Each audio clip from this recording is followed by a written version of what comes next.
Two of us saw both of them. No, Trevor's going to join us. We're going to start with Longlegs, and Trevor's going to join us for this one. But yeah, guys, all right. I don't have your ratings, so here's what I'm going to do. Before we talk about it, we want you to give your rundown of it, Trevor, of what you thought of Longlegs. What's your review?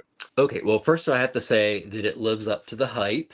And so I went to a theater in Hagerstown, Maryland, and I was at a bar there, and we, with the person I went with, and we started talking to the guy about Longlegs, and I'm getting a very distinct feel that he believes about the story of the actress who played Harker, and Nicolas Cage and her blood pressure. And I looked at him and I said, dude, it's simple William Castle on such an extremely base level. The first thing I have to say about Longlegs, it's a film all about suggestion.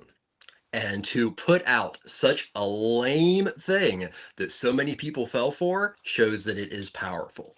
I'd have to say that if I had to create a sentence about this film, it is Silence of the Lambs through the view of analog horror. I loved it. There was so much symbolism in the film that it's insane. I could go on hours about it, but a quick story. And this is the thing: a movie like Longlegs is a film about Satan, and it's about devil worship.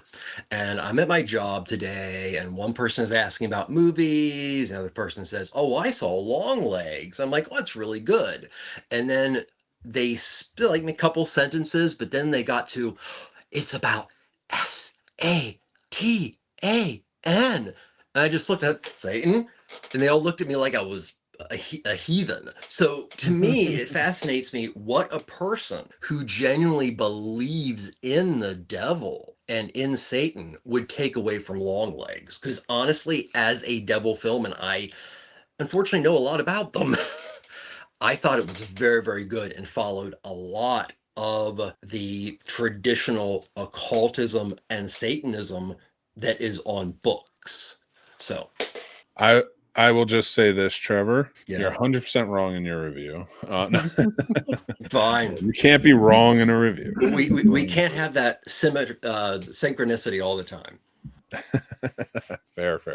I listen, here's the thing, like the comparison, and I did a full written review of it over on our letterbox, the Scene Snobs letterbox. So go follow us over there, check it out, where I really kind of got more in depth with it, which I'm not going to do on here. I can, but I'd rather save that for a non-podcast show. But overall, like, I know the comparisons, of course, Oz Perkins, who directed it, is the son of Anthony Perkins. There's a lot of parallels to not just Silence of the Lambs, but like Psycho and films like that. And it's very much list. Yeah, it's a Neon production, and it's a listen, it fits the tone of what a Neon and A24 are putting out in terms of horror. But it just, for me, it was a movie that just didn't have the same charm, or if that's not the right word, or just a gravitas that, a Silence of the Lambs did, or Psycho did. It's missing the mark of a truly special film, in my opinion. It was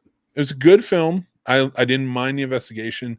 I love the atmosphere that was being built in it. And only one time did that atmosphere really pay off, in my opinion, where they were playing the long shots and what could be happening and this, that, and the other. But yeah, for me, it was just one of those things where it's like, you had something that was really special and it was a cool, unique story, but it was just the same things that you're hyping up about it are the same things that I think kind of brought it down.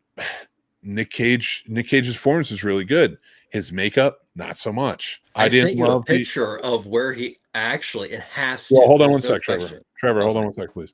I just want to finish my point in my review, and I want Paul to get to his, and then we'll talk about it a little bit after. But so it didn't land for me. As soon as you see it, like, I'm just like, yeah, all right. It didn't scare me. It wasn't like, I could see why it's a creepy figure, but there's a lot of like just stale dullness to it, especially Micah Monroe, who I really enjoyed in Watcher, and I liked in It Follows, but I didn't realize in It Follows that's just a personality she seems to be holding.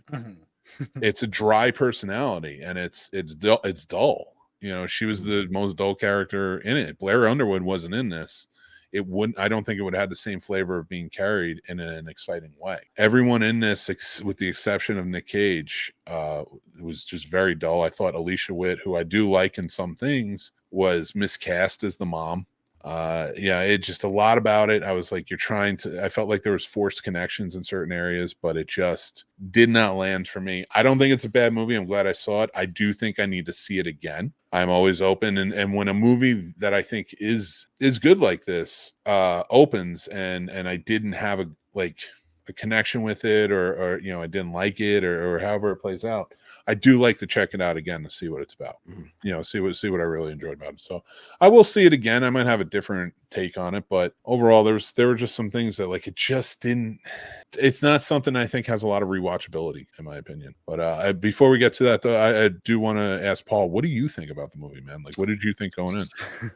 So originally I had low expectations for this movie, and then from hearing some of our friends and fellow horror watchers speaking so highly of it, the hype kind of went up because I was like, oh, okay, it's a great movie. And they had made the comparisons to Silence of the Lambs, things like that. I think Trevor did a much better job explaining how it was like Silence of the Lambs, because I think when people told me that it was like Silence of the Lambs, they made it too vague. And I think I was too hard on the movie for it, but it just didn't land for me, man.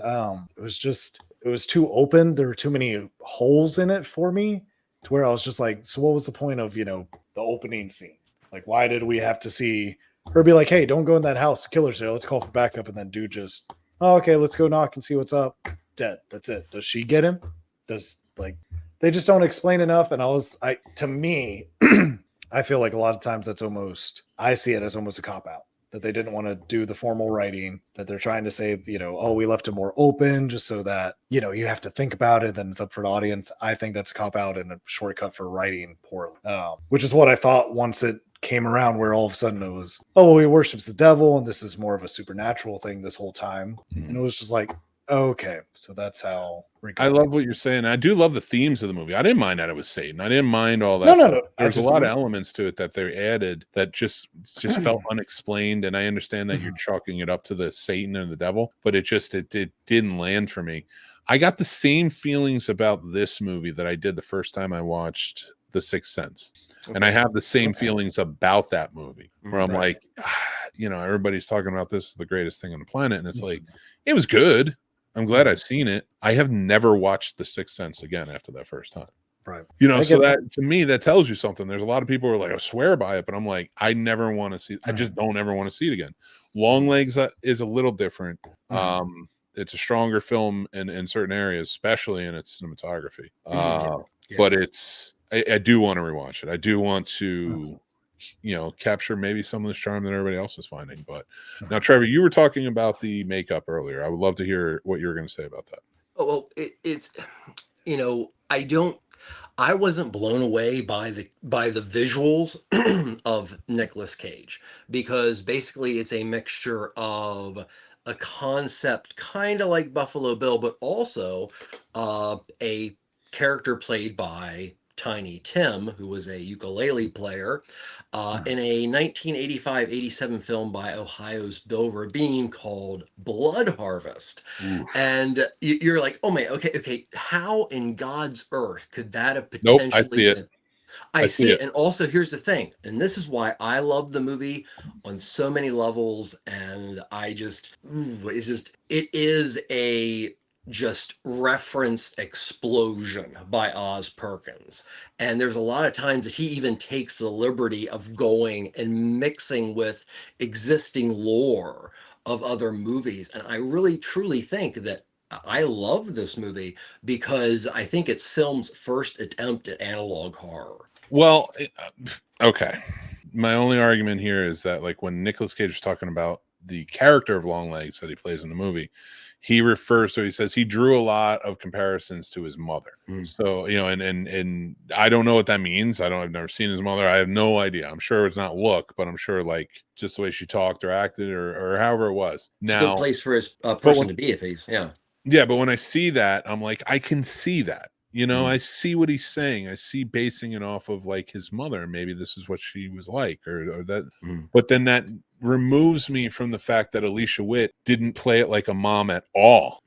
She just seemed like a roommate that this woman went back to go visit, like an old roommate this woman went to go visit.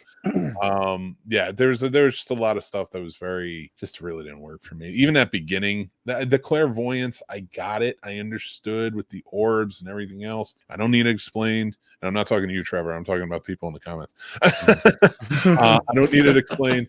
I got it. I don't hate the movie. I don't say don't see it, but I don't think it lived up to the hype. And I think there was a lot of elements in it that, although could have been cool if they were explained, but not fully were. You know, they were just kind of left to lore, and that doesn't work for me in a movie. But we give our ratings 1 out of 5 here. Trevor, what would you give this 1 out of 5?